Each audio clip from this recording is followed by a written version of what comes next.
চাকরিটা তোমার জন্য বরাদ্দ করেছেন আল্লাহ। সুতরাং তুমি তোমার নিজের ক্যালিবারিটি আর ক্যাপাসিটির প্রশংসার পূর্বে তুমি আল্লাহর প্রশংসা করো।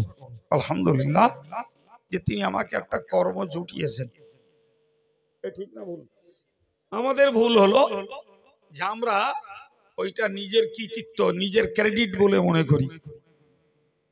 ঠিক বলছে না ভুল বলছে? এগুলো শিখতে হবে। আরে রোগ হয়েছে, ওষুধ খেয়েছি, আলহামদুলিল্লাহ সুস্থ হয়েছে। তো আমরা আগে সাধুবাদ জানাই, তো গুণ গাই।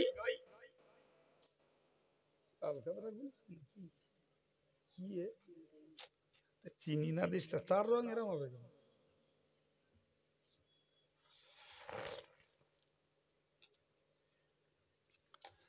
যাই হোক,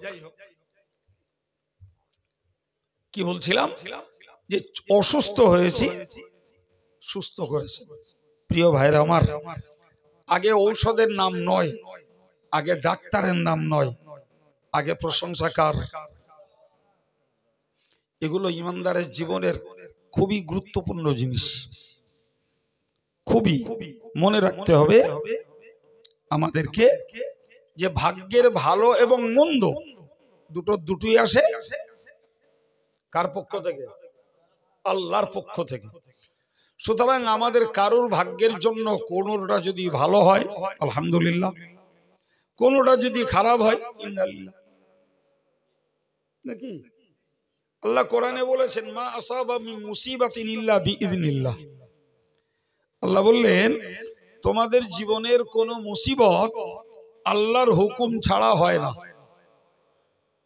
আল্লাহর হুকুম ছাড়া হয় না।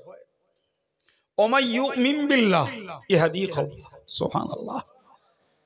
আমি মুসিবত দেই, এরপরেও যে বান্দা আমার প্রতি বিশ্বাসটাকে ঠিক রাখে, আমার প্রতি সন্তুষ্ট হয়, আমি আল্লাহ তার কল্পটাকে হেদায়েত দিয়ে ভরিয়ে দেই। আলহামদুলিল্লাহ। তাহলে মুসিবত আসবে, ওর উপরে আমাকে এই বিশ্বাসটা রাখতে হবে যে আল্লাহ যেটা ভালো মনে করেছেন সেটাই আমার জন্য করেছেন। এই আত্মবিশ্বাসটার বিনিময়ে আল্লাহ বললেন তার হৃদয়টাকে আমি হেদায়েত দিয়ে ভরিয়ে দেব। সম্মানিত ভাইরা আমার, এইটা চলবে না, এইটা চলবে না যে লাভ পেলাম তখন কৃতিত্ব আমার, ক্ষতি হয়ে গেল তখন দোষ দিলাম আল্লাহর। এটা হবে না বাপ, এই কাজটা করা একদম একদম না। আমি দু এক সময় বলি, মানে একটা গল্প আকারে জ্ঞান আছে। চাচা ভাইপো দুজনাই চাষ করেছে, তো ধান উঠে গেছে, তো চাচার ধান হয়েছে বিঘা প্রতি 10 বস্তা, ভাইপোর ধান হয়েছে বিঘা প্রতি 6 বস্তা। তা চাচা ভাইপো চাচারে বলছে, চাচা তোমার ধান কেমন হয়েছে? তো বলছে আমার বিঘায় 10 বস্তা হয়েছে। তো চাচা তোমার তো ভালোই হয়েছে, তো আমার তো ভালো হলো না, মোটে 6 বস্তা। চাচা বলছে, খোকা ধান কি হয়? ধান ফলিয়ে নিতে হয়। কি করতে হয়? এই চাচার কথা কি? ধান ভালো, চাচার যোগ্যতা আছে, চাচা ফলিয়ে এনেছে। ভাইপোর যোগ্যতা কম, ভাইপো ফলাতে পারিনি। পরের বছর এলো, চাচাও চাষ করেছে, ভাইপোও চাষ করেছে। আল্লাহ ফোলামুখী দিলে এক ঝাপটা, 2 বস্তা ধান আর বাকি 8 বস্তা চিটে। খোকা এবার আর খোদার নিদ দিলে না। গল্প বলছি না বাস্তব বলছি। ইমানদারের দ্বারায় এই ভুল করা কখনো উচিত নয়।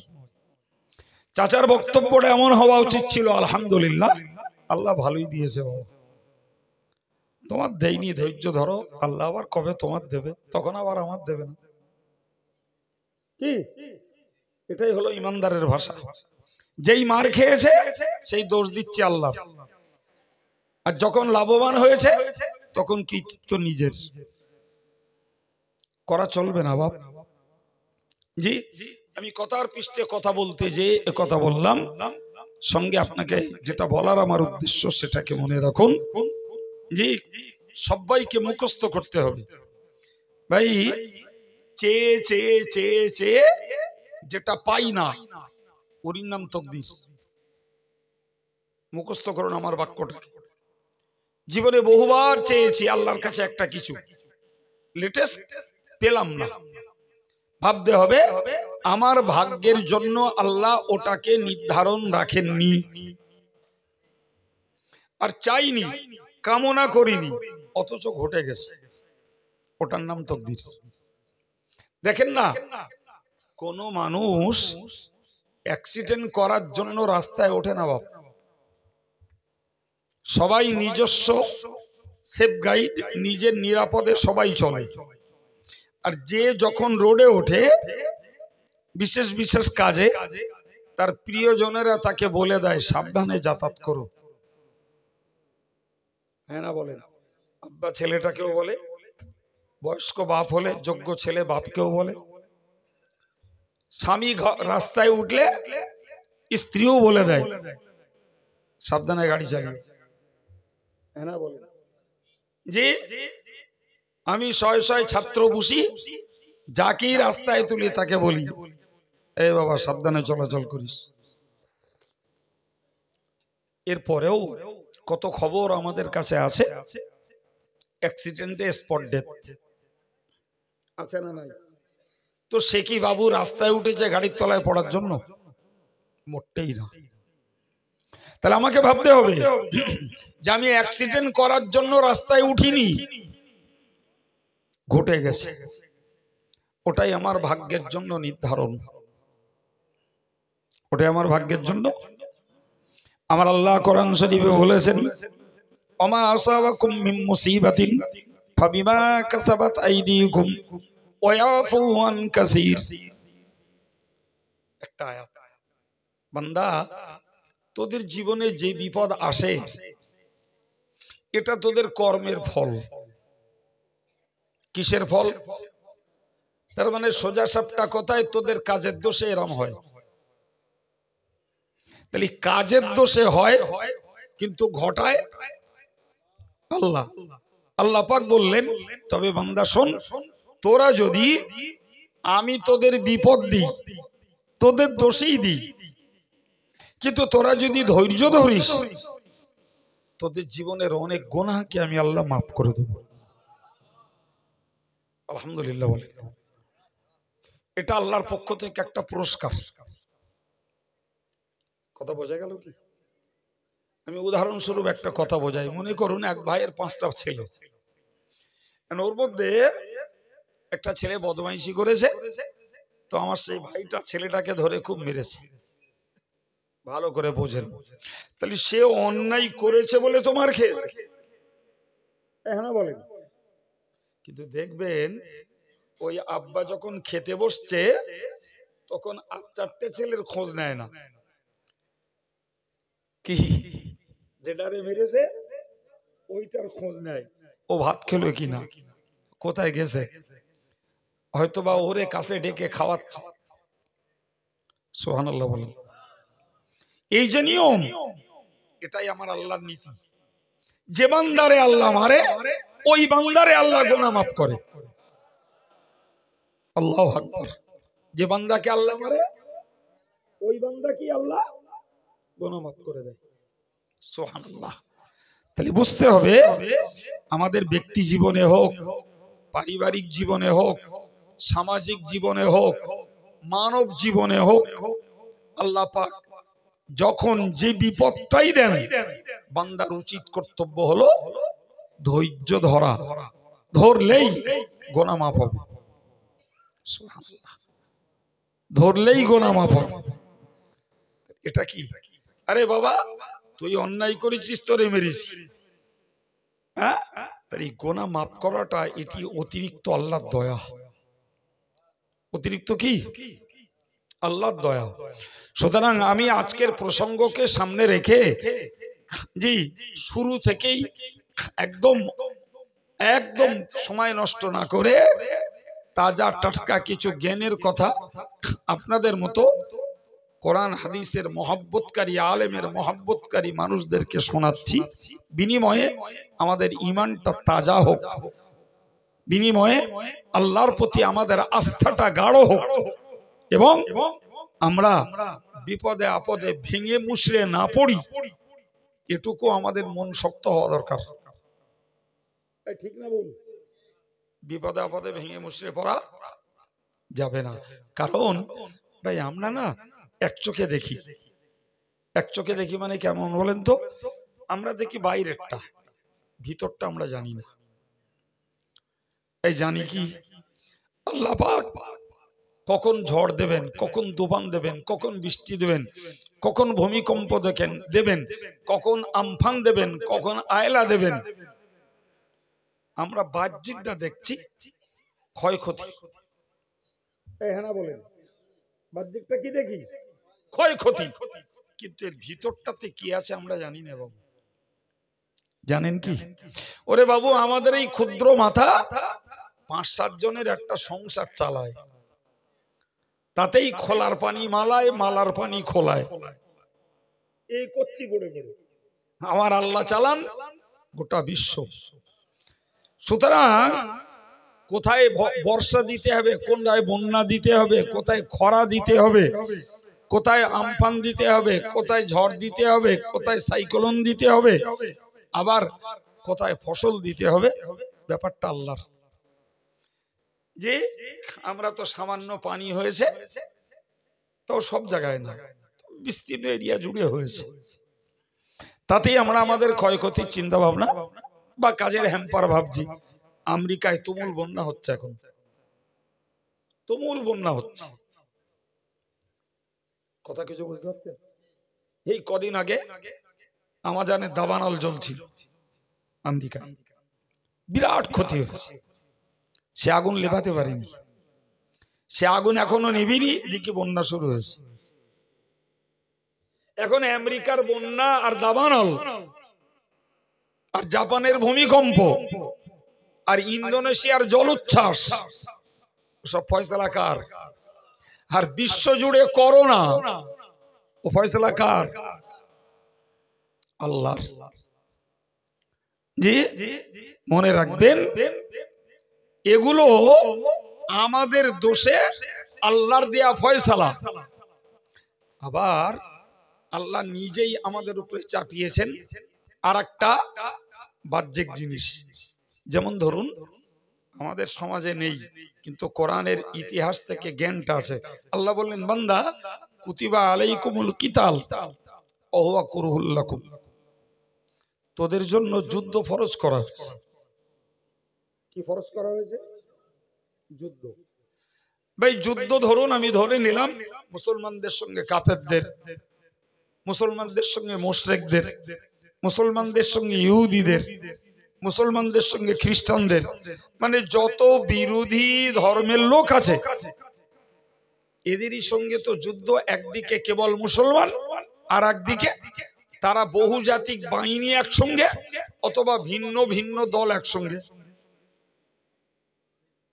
ঠিক না বলুন? মুসলমান এক পক্ষে।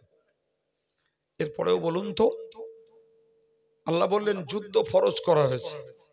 তো যুদ্ধ মানে মারামারি, যুদ্ধ মানে রক্তাক্ত, যুদ্ধ মানে অঙ্গহানি, যুদ্ধ মানে জীবন অবসান, জানের ক্ষতি। ঠিক না ভুল? আচ্ছা বলেন, মানুষ হিসাবে ধরে নিন কাফেররাই মূল্য, খ্রিস্টানরাই মূল্য, ইহুদিরাও মূল্য। বাবু, এই মানুষের রক্তাক্ত জীবন, মানুষের কাতরানি, মানুষের ছটপটানি, যে ধর্মেরই হোক, সেটা মনের কাছে কখনো মেনে নেওয়া যায়? ও ভিন্ন ধর্মের হয়ে উঠবে, তারপরেও মনের কাছে একটা কষ্ট। আমার আল্লাহ বললেন, কুতিবা আলাইকুমুল কিতালু ওয়া হুয়া কুরহুল লাকুম, ও বান্দা আমি তোদের জন্য যুদ্ধ ফরজ করেছি। ওয়া হুয়া কুরহুল লাকুম, যেটি তোদের কাছে অপছন্দের। তোদের কাছে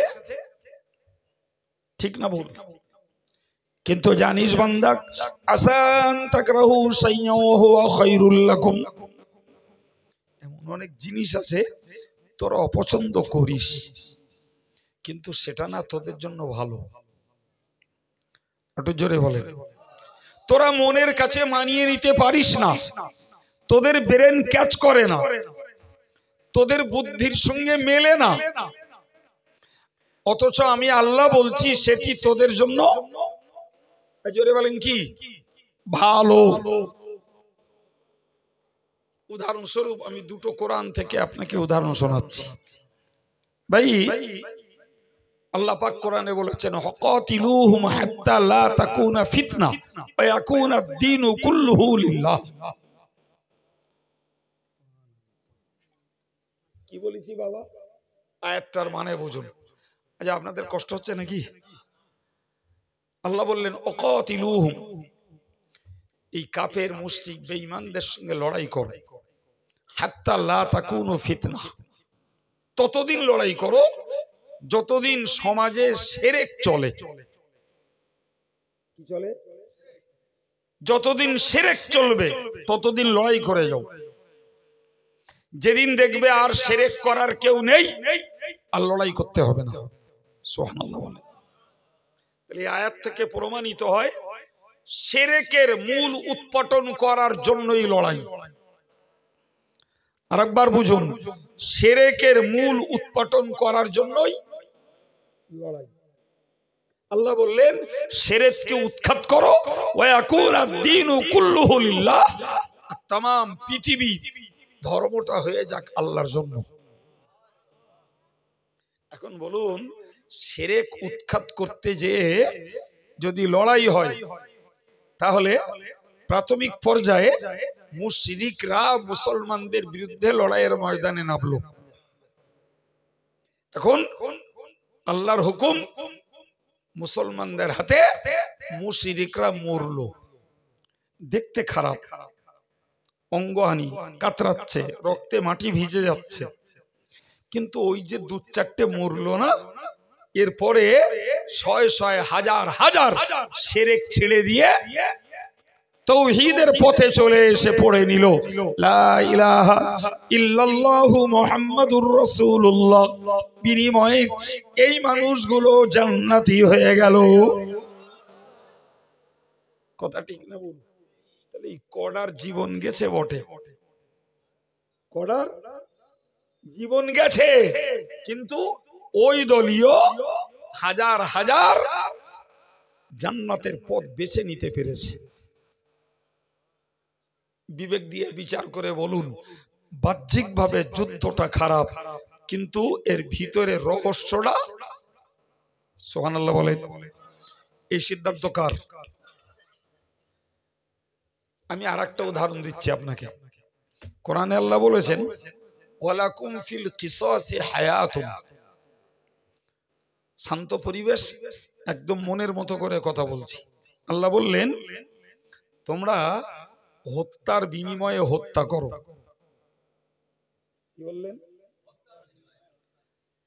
জি, হত্যার বিনিময়ে, খুন কা বদলা খুন,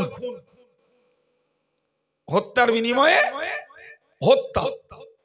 আল্লাহ বললেন হত্যার বিনিময়ে হত্যা করো, তোমাদের জীবন বেঁচে যাবে।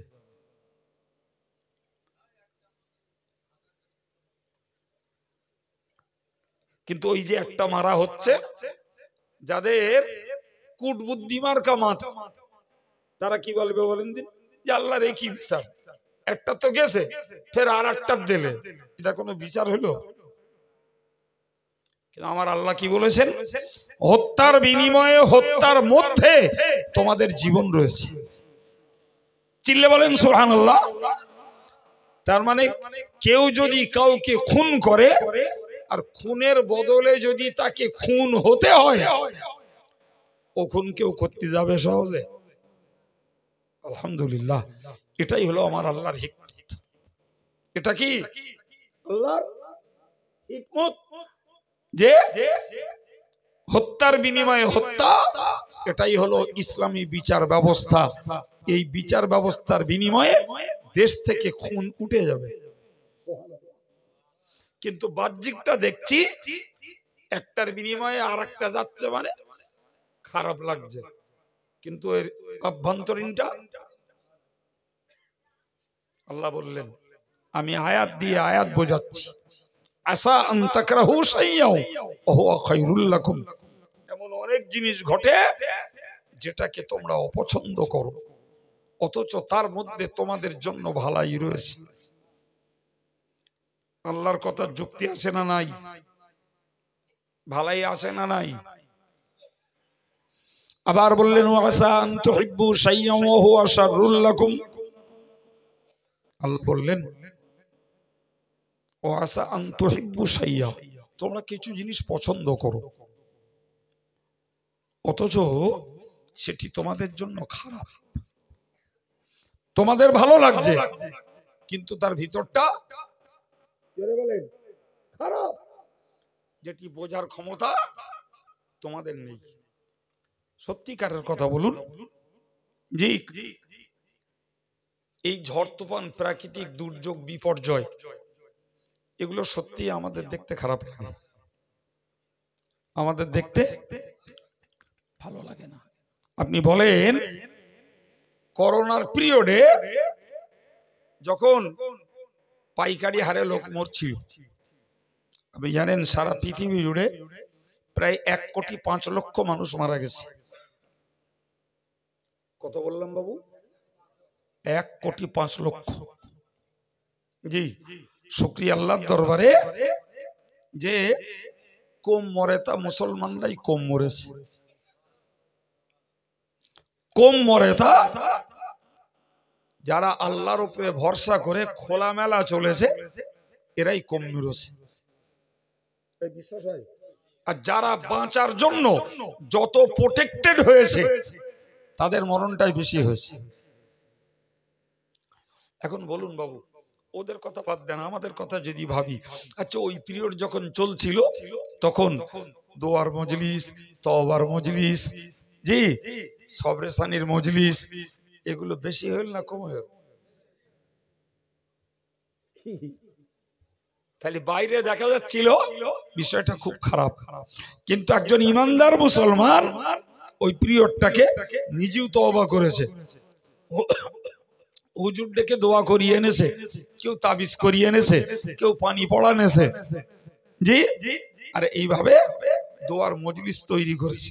তাহলে একদল যখন আল্লাহর গজবে ভুগেছে আর একদল তখন সওয়াব কামাই করেছে, ঠিক না বল? সুতরাং আমাদেরকে মনে রাখতে হবে যে কখনো আল্লাহ পাকের ফয়সালার উপরে অসন্তুষ্ট হওয়া। আমার আল্লাহ কোরআন শরীফে বলেছেন, মা কানা লিল মুমিনি ওয়ালা মুমিনাতিন ইযা কাদাল্লাহু ওয়া রাসূলুহু আমরা। কোন ইমানদার মুসলমানের উচিত নয়, কোন নারী অথবা কোন পুরুষের, দুটো কি আল্লাহ বলেছেন, কোন ইমানদার পুরুষ আর কোন ইমানদার নারীর উচিত নয়। কি উচিত নয়? যে আল্লাহ পাক যদি কোনো ফয়সালা করেন তার উপরে নিজস্ব মন্তব্য, সিদ্ধান্ত চাপিয়ে দেন। বক্তব্য কার? কার বক্তব্য বললাম? আল্লাহর বক্তব্য। মা কানা লিল মুমিনি ওয়ালা মুমিনাতিন, কোন ইমানদার নারী এবং কোন ইমানদার পুরুষের উচিত নয়, ইযা কাদাল্লাহু ওয়া রাসূলুহু আমরা, আল্লাহ পাক কোন ফয়সালা যখন করেন কোন ব্যাপারে, আইয়াকুনা লাহুমুল খিয়ারাতু মিন আমরিহিম, জি, যে বান্দা তার নিজের ইচ্ছা, নিজের স্বাধীনতা তার উপরে চাপিয়ে দেবে, এটা কোন ইমানদারের কি উচিত? জোরে বলেন। কখনো নয়। বরং ইমানদারের উচিত হলো আল্লাহর ফয়সালাকে অবনত মস্তকে মেনে নেওয়া।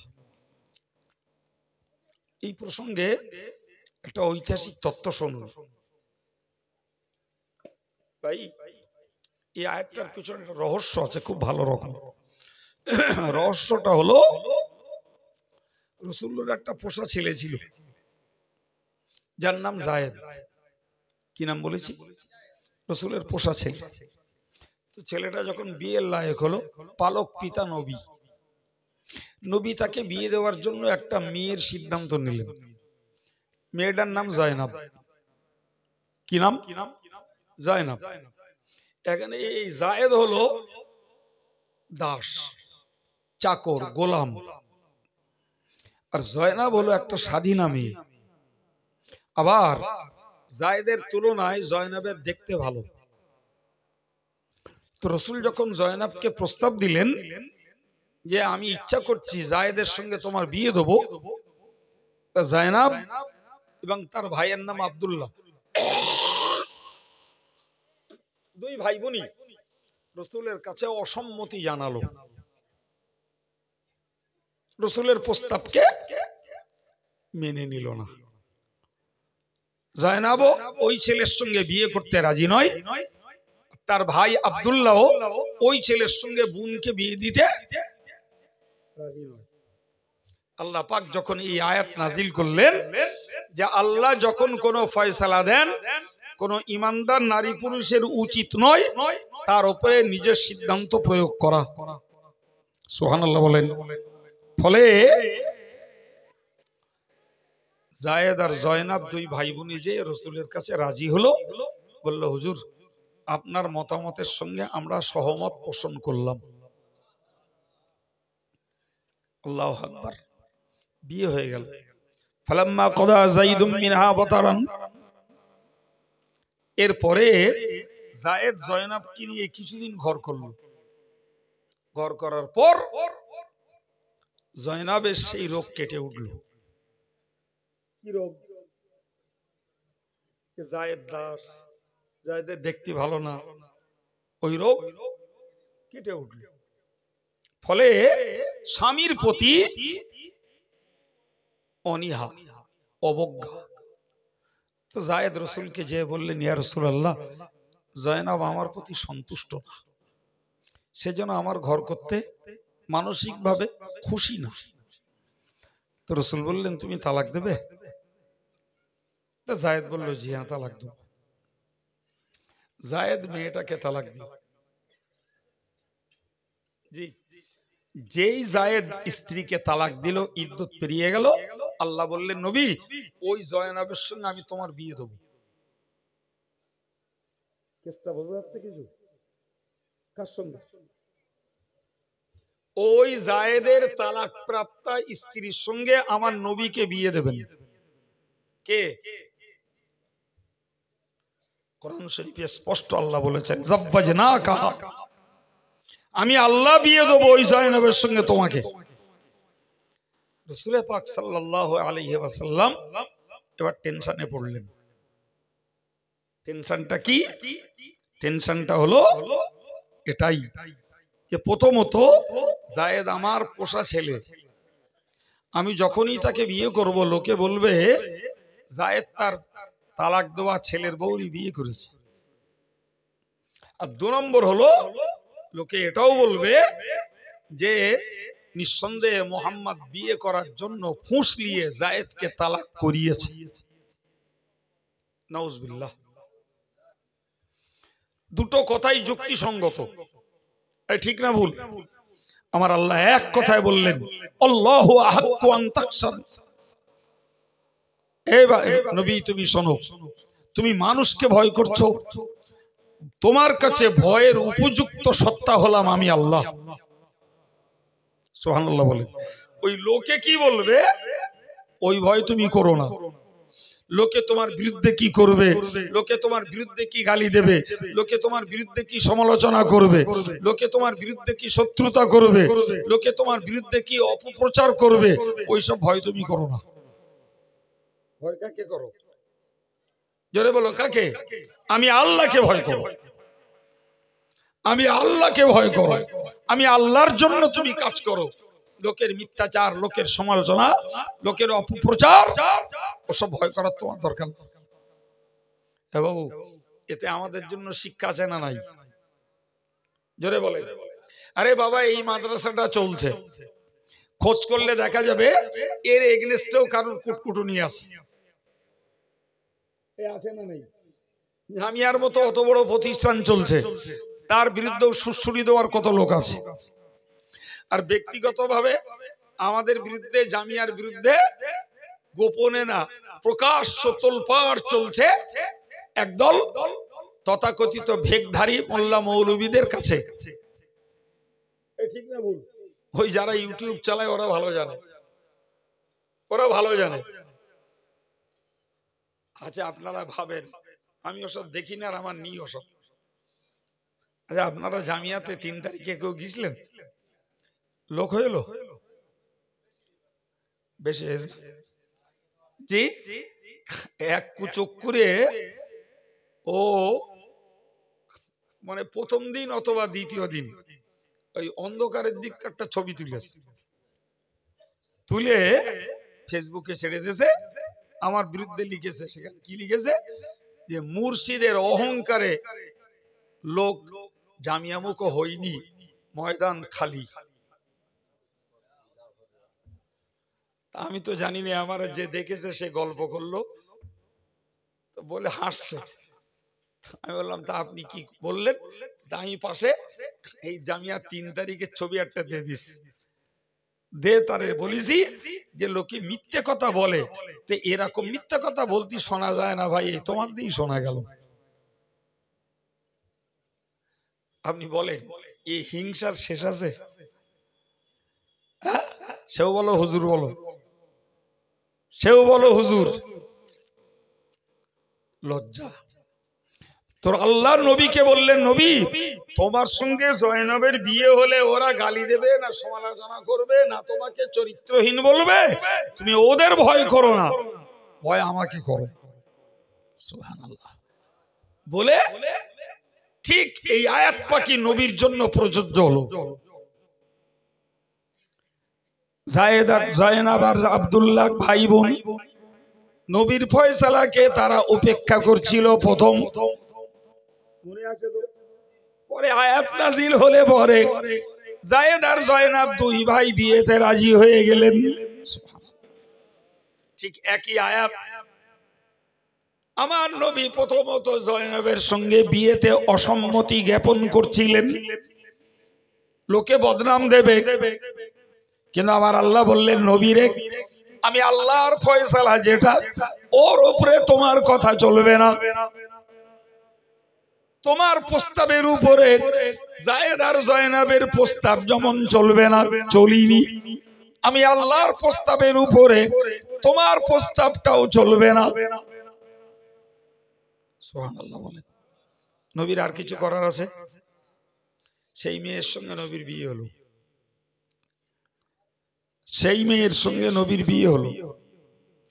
আর হওয়ার পরে যেটা ঘটার, নবী পাকের যেটা আগে থেকে সন্দেহ ছিল, সেই সন্দেহটাই এবার বাইরে এলো। আমার আল্লাহ পাক তার জবাব দিলেন কি চ্যাম্পিয়ন। লিকাইলা ইয়াকুনা আলাল মুমিনিনা হারাজুন ফি আজওয়াজি আদিয়াইহিম, বললেন আমি নবী এই তোমার সঙ্গে তোমার পোষা ছেলের তালাক দেওয়া স্ত্রীকে বিয়ে করিয়ে দিয়েছি, বিশ্ব জুড়ে একটা মশলা প্রচার করে দেব। তাই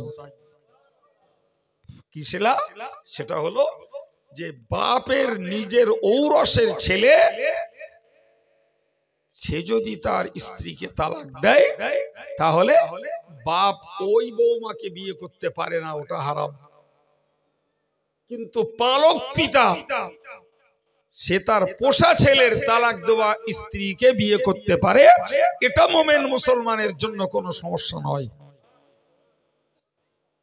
কিয়ামত পর্যন্ত এই মসলা জারি হয়ে গেল যে মুখে যদি কাউকে ছেলে বলা হয়, ওটা তার বংশীয় ছেলে নয়। বংশীয় ছেলের তালাক দেওয়া মেয়েকে বিয়ে করা হারাম, কিন্তু মুখে ছেলে বলেছি আর মুখে সে একজনকে আব্বা বলেছে, এই ছেলে যদি তার স্ত্রীকে তালাক দেয়, ইদ্যত আনতে ওই পালক পিতা বিয়ে করবে, আল্লাহ বললেন লিকাই লা ইয়াকুনা আলাল মুমিনিনা হারাজ, কিয়ামত পর্যন্ত ঈমানদারদের জন্য এটা সমস্যা না দাঁড়ায়।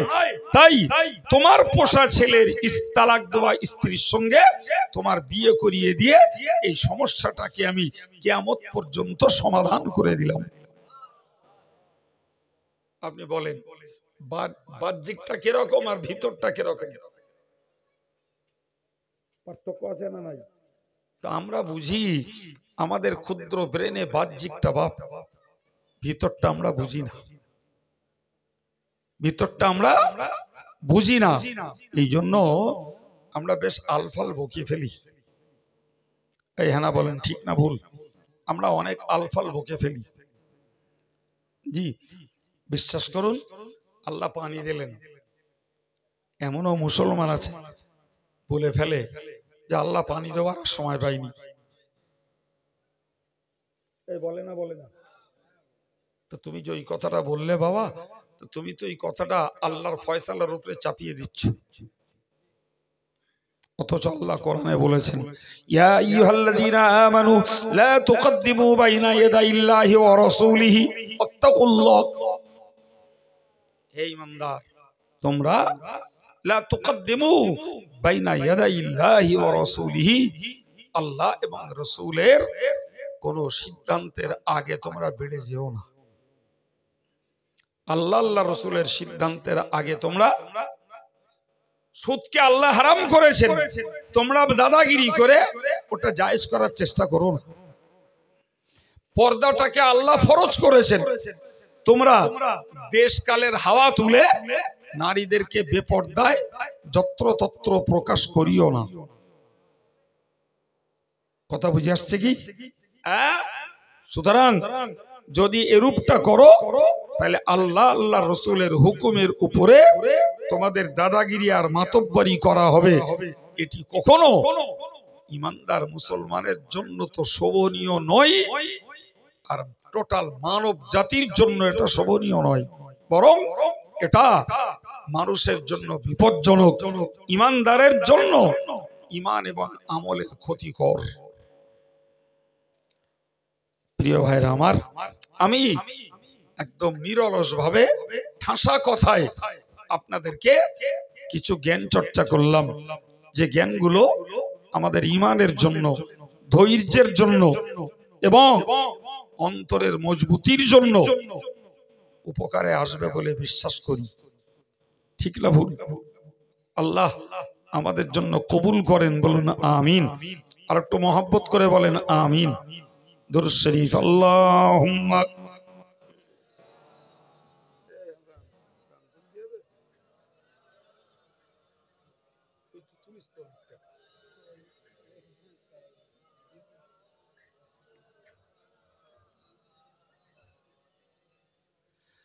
আলহামদুলিল্লাহ।